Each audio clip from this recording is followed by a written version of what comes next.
El tesoro escondido en palabras antiguas. En el pequeño pueblo de Belén do Vale, donde el río serpenteaba entre verdes colinas y el olor del pan recién hecho se mezclaba con el viento de la mañana, vivía un viejo zapatero llamado Elías. Su nombre no resonó en las plazas, ni sus manos, callosas por el tiempo, aparecieron en los libros de los ricos comerciantes. Pero había algo en el que llamaba la atención de los más observadores, mientras otros se ahogaban en deudas o soñaban con riquezas repentinas, Elías vivía en paz, con su casa sencilla pero siempre llena, su mesa llena sin extravagancias y una sonrisa que no se había borrado ni siquiera durante los años de sequía. Una tarde, un joven ambicioso llamado Daniel, el hijo del panadero, estaba sentado afuera del taller de Ilaiche mientras éste reparaba un par de botas gastadas. El joven, que acababa de regresar de un viaje a la gran ciudad, hablaba con entusiasmo de los negocios que pretendía hacer, préstamos con intereses elevados, especulación de tierras, la promesa de oro fácil. Elías no levantó la vista de su trabajo. Sus manos movían la aguja con precisión, como si estuvieran cosiendo no solo cuero sino también palabras. Luego, entre un punto y otro, empezó a hablar. El dinero es como el agua, hijo mío. Puede calmar la sed o ahogar a un hombre que no sabe nadar. Mi abuelo, que aprendió de los rabinos de Jerusalén, solía decir que los antiguos proverbios contienen más sabiduría sobre las riquezas que todos los tratados de los banqueros. Pero pocas personas realmente los escuchan. Daniel se rió con impaciencia. Las frases viejas no llenan los bolsillos, maestro. Elías sonrió, como si supiera algo que el joven aún no podía ver. Entonces escucha. Quizás algún día lo entiendas. Y mientras el sol se hundía detrás de las montañas, el zapatero compartió 15 verdades que pocos conocían, no como lecciones, sino como semillas plantadas en suelo fértil. 1. El que confía en sus riquezas caerá, pero los justos florecerán como hojas. Proverbios 11 y 28. Elías explicó que el dinero guardado sin propósito es como un pozo seco, un día, la tierra se resquebraja y se lo traga todo. Pero aquellos que usan lo que tienen para sembrar bondad cosecharán incluso en la sequía. 2. El que ama el dinero nunca se sacia de él, y el que ama la abundancia nunca se sacia de los ingresos. Proverbios 23, 5. Contó la historia de un hombre que acumulaba bolsas de monedas, pero moría de hambre porque no supo cambiarlas a tiempo por pan. 3. La riqueza del rico es su ciudad fuerte, la ruina de los pobres es su pobreza. Proverbios 10 y 15. El dinero puede ser un muro o una prisión, dijo Elías. Depende de qué lado estés y qué hagas con ello. 4. Mejor es lo poco del justo que la abundancia de muchos malvados. Proverbios 16, 8. Aquí recordó a su vecino que, con un terreno y manos honestas, crió a sus hijos sin deber jamás un centavo a nadie. 5. El que se enriquece rápidamente no queda impune. Proverbios 28, 20. Elías bajó la voz, la riqueza rápida es como fruto inmaduro. Parece dulce, pero te arruina el estómago. 6. El que retiene el trigo es maldito entre el pueblo, pero la bendición cae sobre la cabeza del que lo vende. Proverbios 11 y 26. Habló de comerciantes que escondieron grano durante la hambruna para venderlo por más, y de cómo sus casas, años después, se convirtieron en polvo. 7. El que obra con mano engañosa se empobrece, pero la mano de los diligentes enriquece. Proverbios 10, 4. No hay atajos para lo duradero, murmuró, encerándose las botas. Quien se roba el proceso se roba la bendición. 8. El plan de los diligentes tiende a la abundancia, pero el plan de todo el que se apresura, a la escasez. Proverbios 21, 5. Contó cómo su padre, un carpintero, pasó meses tallando cada detalle de un gabinete y cómo estos muebles, décadas después, todavía eran codiciados. 9. El que oprime al pobre insulta al que lo creó, pero el que tiene compasión del necesitado lo honra. Proverbios 2 y 31. Sus ojos se iluminaron al recordar la vez que le dio sus últimas monedas a una viuda, y cómo, al día siguiente, un extraño le pagó 10 veces más por un par de sandalias. 10. Un puñado con tranquilidad es mejor que 2 puñados con el trabajo y la persecución del viento. Proverbios 4, 6. Podría tener una tienda en el pueblo, dijo Elías. Pero prefiero oír los pájaros por la mañana que el grito de los acreedores por la noche. 11. Del que trama intrigas no prospera, pero el que confía en el Señor es bienaventurado. Proverbios 28, 25. Recordó a su sobrino que hizo trampa en un negocio y, años después, seguía corriendo de ciudad en ciudad, perseguido por su propia sombra. 12. El que es generoso prospera, el que da alivio a los demás, recibirá alivio. Proverbios 11 y 25. Elías señaló el huerto detrás de su casa, esos árboles los plantó un hombre que me daba pan cuando era niño. Hoy, sus nietos comen sus frutos. 13. No digas a tu prójimo, ve y vuelve mañana, y te lo daré, cuando tengas lo que pides. Proverbios 3 y 28. La codicia no es solo no dar, enseñó. Es también posponer la bondad hasta que ya no sea útil. 14. Al que retiene su grano, el pueblo lo maldice, pero la bendición cae sobre la cabeza del que lo vende. Proverbios 11 y 26. Repitió el verso, pero esta vez con una sonrisa, fíjate que no dice, ¿quién da gratis?, sino, ¿quién vende? Incluso en los negocios, la justicia es una semilla de bendición. 15. Instruye al niño en su camino, y cuando sea viejo no se apartará de él. Proverbios 22, 6.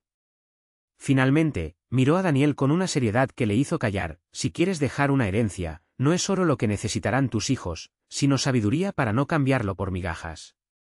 El joven se fue en silencio esa noche, las palabras de Ilaiche resonaron como monedas en el fondo de un pozo. Años más tarde, cuando la sequía azotó la región y muchos lo perdieron todo, Daniel, ahora un hombre con las manos callosas como un zapatero, abrió las puertas de su granero no solo para vender, sino para compartir. Y mientras los demás se preguntaban cómo había sobrevivido a las tormentas, Daniel sonrió recordando las botas viejas y las verdades que, como semillas, tardan en brotar, pero nunca dejan de dar frutos. La tierra agrietada bajo los pies de los hombres parecía repetir el mismo lamento de las mujeres que, a las puertas de sus casas, mecían en brazos a niños hambrientos. El sol caía recto, implacable, y el viento solo traía olor a polvo y desesperación. Pero en el granero de Daniel, los sacos de grano todavía pesaban y las tinajas de barro rebosaban de harina. No fue la riqueza lo que lo hizo diferente, fue la memoria. Recordó el día en que, siendo niño, había aplastado entre sus dedos un puñado de trigo robado del saco de su padre, pensando que nadie lo vería. Elías lo había agarrado de la muñeca, no con ira, sino con una tristeza que dolía más que cualquier paliza. Hijo, lo que siembras hoy, lo cosecharás mañana.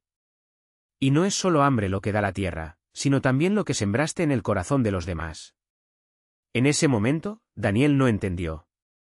Ahora, mientras distribuía pan a sus vecinos con los ojos hundidos, comprendió, el hambre que estaba saciando no era solo la del cuerpo. Entre los que llegaron estaba Raquel, la hija del herrero, cuyos delgados brazos apenas podían cargar el cubo vacío. Miró las bolsas con una mezcla de vergüenza y esperanza, y Daniel, sin decir palabra, le llenó las manos con más de lo que había pedido. Llévaselo a tu madre. Y dile que la próxima cosecha será para todos. Raquel bajó la cabeza, no sin antes ver el brillo en sus ojos, esa chispa que la sequía no había podido apagar. Esa noche, mientras la familia se reunía alrededor de la modesta mesa, Lía, la esposa de Daniel, pasó los dedos por las profundas marcas de sus manos. Estás dando demasiado, murmuró, más preocupada que reprochada. Sonrió, sacando de su bolsillo un par de botas gastadas, las mismas que Elías le había regalado años atrás, cuando aún era un niño testarudo. No doy nada. Solo devuelvo lo que me prestaron. Las suelas estaban gastadas, pero el cuero todavía olía a tierra mojada y a trabajo honesto. Afuera, el viento aullaba como un animal herido, pero dentro de esa casa, el té. La doncella bailaba constantemente. Daniel cerró los ojos y vio, no la sequía que devoraba los campos, sino las semillas que había plantado sin saberlo, en la risa de un niño que ahora tenía leche, en el apretón de manos de un anciano que había recuperado su dignidad, en el silencio agradecido de Raquel al irse, con el balde lleno y la cabeza en alto. Elías tenía razón, el oro se desgasta, la tierra puede traicionar, pero la sabiduría que pasa es como el trigo, incluso bajo el sol más cruel, espera pacientemente a que salga su hora. La puerta crujió cuando Raquel regresó, el cubo ahora vacío, pero sus ojos brillaban con algo que no era solo el reflejo de la lámpara. Se sentó a la mesa sin ser invitada, como si ese lugar le perteneciera desde hacía años. Daniel no protestó. En cambio, le sirvió un trozo de pan duro, ablandado con la leche de cabra que sobró de la mañana. Comió en silencio, con sus manos callosas sosteniendo el cuenco como si fuera un objeto sagrado. El pozo de la viuda Marta se ha secado, dijo por fin, secándose los labios con el dorso de la mano. Los hombres del pueblo cavaron lo más que pudieron, pero solo encontraron piedra. Ahora hablan de irse, de dirigirse a las tierras bajas, donde dicen que todavía llueve. Daniel conocía ese miedo. Era el mismo que le había llevado, años antes, a enterrar las últimas monedas de plata en el fondo del arcón, bajo la desgastada camisa de su padre. Pero algo en su voz ya no temblaba como antes. ¿Y tú? ¿Tú también te vas? Raquel se miró las manos, marcadas por las grietas que la sequía había profundizado. Luego a la ventana, donde la noche se extendía como un paño negro sobre los campos áridos. No hay nada para mí en las tierras bajas. Solo hombres que no recuerdan mis ojos y niños que no saben mi nombre. Él entendió. No era solo la tierra la que la retenía allí, sino el peso de algo mayor, el recuerdo de las manos que habían amasado ese mismo pan, los pasos que habían surcado esos mismos caminos. Raquel era como las raíces de los viejos olivos, incluso cuando la corteza se partía, se adherían a la piedra. Mañana voy al pozo de Marta, dijo Daniel, pasando los dedos por el borde de la copa de barro. No cavar, sino escuchar. Ella arqueó las cejas pero no preguntó. Sabía que no estaba hablando de agua. El sol ya ardía cuando Daniel llegó al pozo seco. Los hombres de la aldea habían abandonado sus herramientas en el suelo, como si la derrota fuera una carga demasiado pesada para soportar. Se arrodilló al borde del agujero, donde la tierra estaba agrietada como piel seca, y presionó su frente contra la arcilla caliente. Cerró los ojos. Recordó al viejo Elías, que una vez le había dicho, la tierra no esconde lo que no quiere dar. Solo espera que sepamos pedir. En ese momento, Daniel se había reído, pensando que era solo otra más de las parábolas sin sentido del anciano. Pero ahora, con los dedos hundidos en el polvo, sintió algo palpitar bajo sus palmas, no agua, todavía no, sino una vibración sorda, como el aliento de un animal dormido. Cuando abrió los ojos, vio la sombra de Raquel extendiéndose sobre la tierra. Ella no había dicho nada, solo lo siguió en silencio, como si supiera que algunas cosas no se podían hacer sola. Necesitamos madera, murmuró. Troncos gruesos, los que sobran de la última poda de los olivos. ¿Para qué? Preguntó, aunque ya estaba calculando mentalmente dónde encontrarlos. Para que la tierra recuerde respirar. Y así, cuando el sol salió alto, trabajaron. No cavaron más profundo, sino que dejaron caer los troncos al fondo del pozo, uno por uno, hasta formar una especie de esqueleto de madera bajo la tierra sedienta. Los hombres del pueblo, atraídos por el movimiento, se acercaron sospechosamente. Eso no traerá agua, refunfuñó uno de ellos, rascándose la barba gris. No, asintió Daniel, secándose el sudor de la frente. Pero se aferrará a su memoria. Raquel entendió antes que los demás. Cuando cayó la primera gota, días después, no fue en el pozo de Marta, sino en el de un vecino, a unos pasos de distancia. El agua vino. Agar, como si volviera a aprender a confiar. Y entonces, como un susurro que se extiende, otros pozos empezaron a murmurar, a gotear, a brotar en finos hilos que mojaban la tierra reseca. No fue un milagro. Era simplemente el viejo secreto que Elías le había enseñado, que la sabiduría no es una semilla que se entierra, sino una raíz que se divide. Y que, a veces, lo más difícil de devolver no es lo que nos han prestado, sino la fe en que todavía pueden hacer algo de lo que parece muerto. La tierra bebió en silencio, como un animal herido que finalmente se permite descansar. Los surcos secos, una vez agrietados como cicatrices, se suavizaron bajo el tacto húmedo, y el olor a tierra mojada se elevó en el aire, espeso y antiguo. Los niños fueron los primeros en correr descalzos hacia los pozos, metiendo las manos en vasos para recoger el agua que fluía entre sus dedos. Los adultos observaban inmóviles, como temiendo que el movimiento ahuyentara aquella frágil gracia. Raquel se arrodilló junto al pozo de Marta y pasó los dedos por la piedra húmeda del borde. Recordó la última vez que había visto allí a la anciana, inclinada sobre la oscuridad, murmurando palabras que nadie más entendía. El agua no desaparece, simplemente aprende a esconderse, había dicho Marta, y Raquel había pensado que era una más de esas cosas que dicen los viejos para consolarse. Pero ahora, mientras el agua subía en hilos plateados entre las grietas de la piedra, comprendió, Marta no estaba consolando a nadie. Te estaba advirtiendo. Daniel llegó por detrás, sin hablar. No era necesario. Ambos sabían que este no era el final, sino el comienzo de algo que aún no tenía nombre.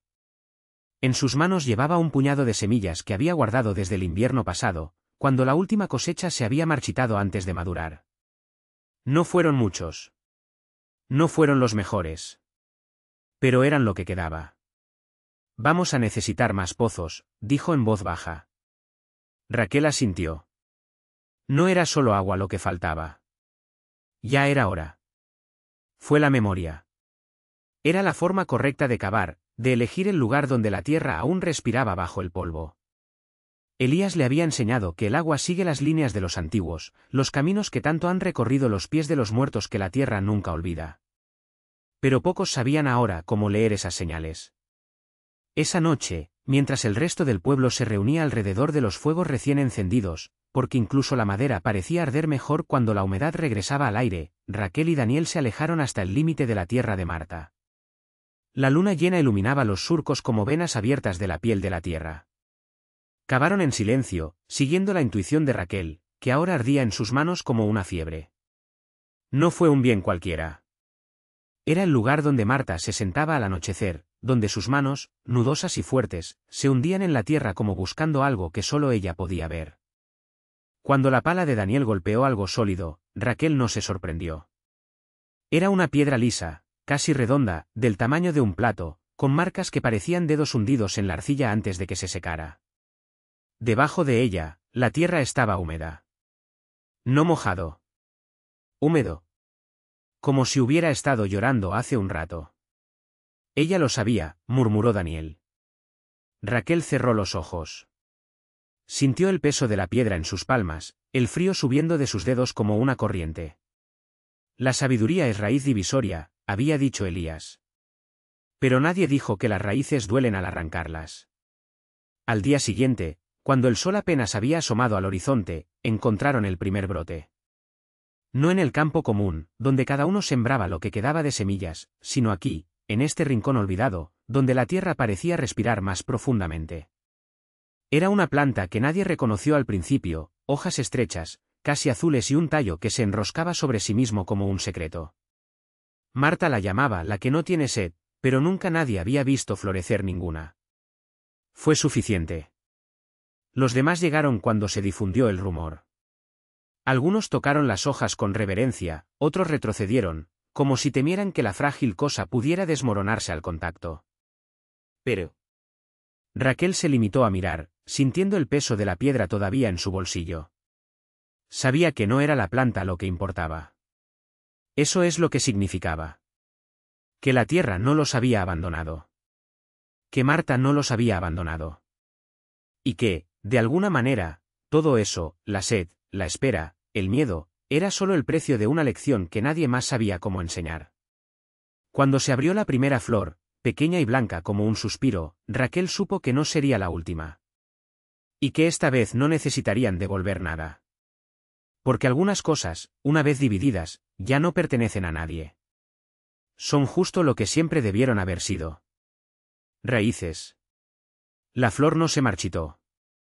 Por el contrario, extendía sus pétalos como dedos entrelazados, y del centro brotaba un hilo de luz tan tenue que solo aquellos que ya habían conocido la oscuridad total podían verlo. Raquel no necesitaba esa luz para saber lo que significaba.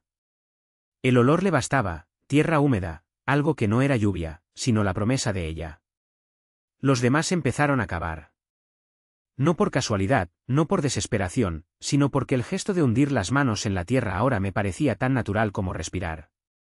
La piedra en el bolsillo de Raquel ya no ardía.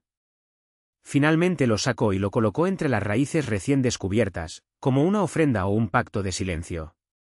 Ya no era necesario conservarlo. La lección quedó aprendida, lo que se entierra no desaparece. Solo espera. Las primeras gotas cayeron al anochecer. No fueron muchos, pero sí los suficientes para que el suelo respondiera, hinchándose ligeramente, como un pecho que vuelve a respirar después de mucho tiempo. Los niños, los que aún recordaban lo que era correr sin medir sus fuerzas, bailaban entre los surcos, metiéndose deliberadamente en los charcos para sentir el agua chapotear entre los dedos de los pies. Nadie los reprendió. Incluso los más viejos, aquellos cuyos rostros parecían tallados en madera seca, dejaban que sus labios se humedecieran con el sabor del rocío. Esa noche no hubo vigilia. No hubo giros para compartir el agua, ni miradas sospechosas al horizonte. Raquel estaba sentada en la entrada de la tienda compartida, con la espalda apoyada en el tronco retorcido de un árbol que, hasta entonces, todos creían muerto. Marta había plantado semillas en su silencio, y ahora la tierra le ha devuelto la voz. Alguien trajo una jarra llena. No era leche ni vino, era solo agua, pero se bebía como si fueran ambas cosas. Lo pasaban de mano en mano, y cada quien se lo llevaba a los labios, cerraba los ojos por un momento, como si el sabor fuera también un recuerdo que había que recuperar poco a poco. Lo sabía, murmuró un hombre, en voz tan baja que solo Raquel la escuchó. No fue una pregunta. Ni siquiera fue una observación. Era el tipo de frase que dices cuando, después de mucho tiempo de caminar en la oscuridad, alguien finalmente señala la estrella que siempre ha estado ahí. Raquel no respondió. En lugar de eso, extendió la mano y le tocó el brazo, solo una vez, antes de levantarse. Caminó hasta el centro del campamento, donde ahora la planta se alzaba como un pequeño altar. Ya no había una sola flor. Eran tres, y otros brotaban entre las hojas, pálidos y testarudos. Se arrodilló y hundió los dedos en la tierra, sintiendo el frío húmedo, la vida que palpitaba bajo la superficie. Alguien se arrodilló a su lado. Luego otro. Y otro. No hubo palabras. No eran necesarios. La tierra habló por ellos y ellos, por primera vez en años, escucharon. Cuando salió el sol, el campamento ya no estaba allí. En su lugar había surcos abiertos, semillas enterradas y un círculo de piedras alrededor de la planta que había empezado todo. Raquel fue la última en salir. Antes de seguir, cogió una de las flores y se la ató al pelo, blanca sobre blanca. No como adorno, sino como recordatorio. Porque algunas cosas, una vez aprendidas, no se pueden olvidar. Son justo lo que siempre debieron haber sido. Semillas. Los surcos se llenaron de lluvia la semana siguiente y las semillas se hincharon, rompiendo la cáscara oscura para alcanzar la luz. Ya no había bar. No había fuegos en el claro donde solía estar el campamento, solo la tierra removida y el susurro de las hojas nuevas. Las personas que estaban allí regresaron a sus casas, pero se llevaron algo que no podían nombrar, una quietud en el pecho, como si hubieran recordado, después de mucho tiempo, cómo respirar. Raquel no habló de lo sucedido. No fue necesario. Las flores de su cabello se marchitaron, pero antes de caer, las secó entre las páginas de un libro viejo, donde quedaron como marcas de agua, casi invisibles. A veces, al pasar por los mercados o las plazas, reconocía entre la multitud un rostro, el de alguien que también se había arrodillado esa mañana. Intercambiaron miradas, un discreto saludo y siguieron adelante. Años más tarde, cuando los niños preguntaban por el círculo de piedras en medio del bosque, los mayores solo respondían, aquí la tierra habló una vez. Y los niños, sin entenderlo, tocaban las flores blancas que allí crecían, obstinadamente, año tras año. Porque algunas cosas no necesitan ser explicadas. Simplemente tienen que serlo. Como el viento. Como el recuerdo de un gesto que, una vez realizado, nunca se deshace.